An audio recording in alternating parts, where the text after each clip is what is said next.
In the heart of the zoo, Priscilla the Peacock, known for her flamboyant rainbow-colored suit and love of theatrics, was preparing for the upcoming elections. For 4 years, she had basked in the limelight, attending glamorous events and making empty promises. But now, with the election looming, she needed a new cause, something that would grab the attention of every creature in the zoo. Priscilla's eyes turned toward the southern border of the zoo, a place she had never paid much attention to before. Suddenly, she declared that the zoo was under threat from illegal crossers from the wilds beyond the border. She warned the animals that these invaders were a menace, claiming they were smashing nests, trampling gardens, and even eating young animals. The once peaceful zoo was now filled with fear and anxiety. The animals, who had never heard of such atrocities, were quickly swept up in Priscilla's frenzy. "They're stealing our peanuts, drinking our water, taking up space on our favorite branches," Priscilla squawked, her voice filled with faux concern. Her tales grew more grotesque by the day. She described imaginary creatures with 20 legs and 7 eyes sneaking across the border, devouring the zoo's resources, and plotting to overthrow the rightful inhabitants. To fund her grand plan, Priscilla demanded that the squirrels give up half their acorn stash, the flamingos pay a tax on every fish they caught, and the meerkats volunteer as full-time border patrol agents. Reluctantly, the animals agreed, convinced that this was the only way to protect their homes.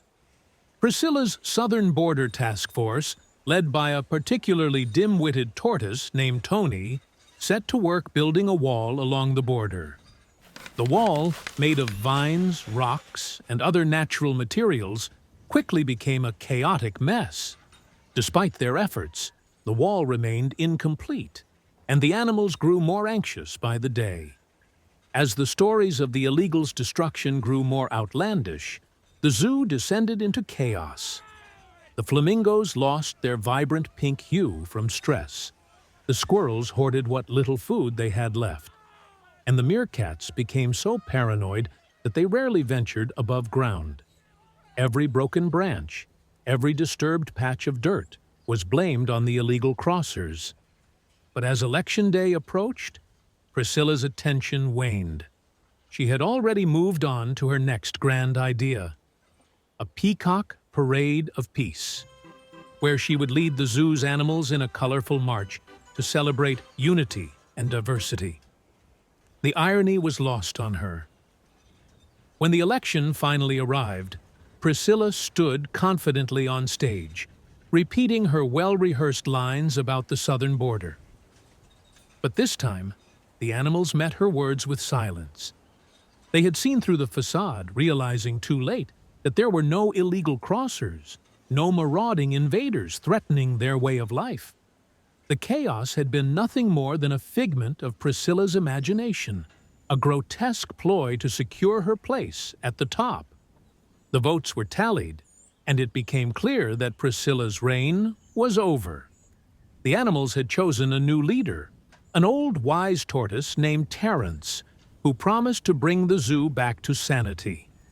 Priscilla, ever the showman, accepted her defeat with a dramatic flourish, vowing to retire from public life and focus on her art. She retreated to a quiet corner of the zoo, where she spent her days painting self-portraits and rehearsing for a grand comeback that would never come. The southern border, once the center of Priscilla's grotesque fantasies, was quickly forgotten. The animals dismantled the half-built wall, reclaimed their stolen resources, and returned to their peaceful lives. The so-called illegal crossers were nothing more than shadows in a story spun by a peacock who had always cared more for attention than the truth.